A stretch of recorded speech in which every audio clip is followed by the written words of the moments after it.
If you are stopped by an OPP officer, whether it's for speeding, not wearing a seatbelt, it could be distracted driving, any routine traffic stop, you will need to submit to a mandatory breath test as the OPP cracks down even further on impaired driving. We stop someone for speeding or distracted driving or wherever, we would go up to the driver, introduce ourselves, and tell them why the reason we stopped them, ask them for the driver's license, ownership, and insurance.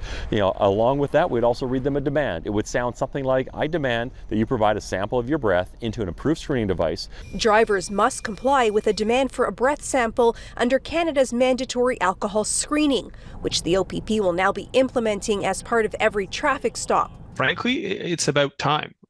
This was passed as part of Bill C-46 back in 2018. Ontario is, to be frank, a little bit late to the game on this. Alberta has been using it extensively for years, other jurisdictions as well.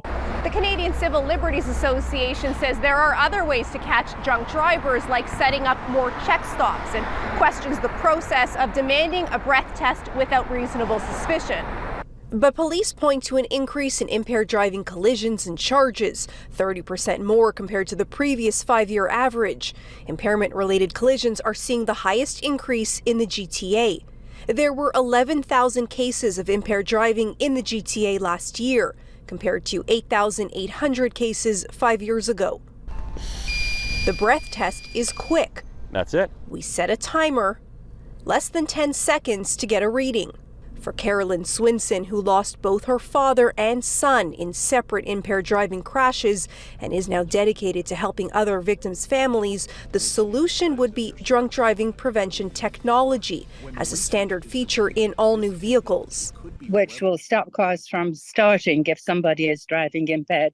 That may be the solution to stopping the number of people who choose to drink and drive. Until then, people have to be responsible, but unfortunately, there are many people who are not. Caryn Lieberman, Global News.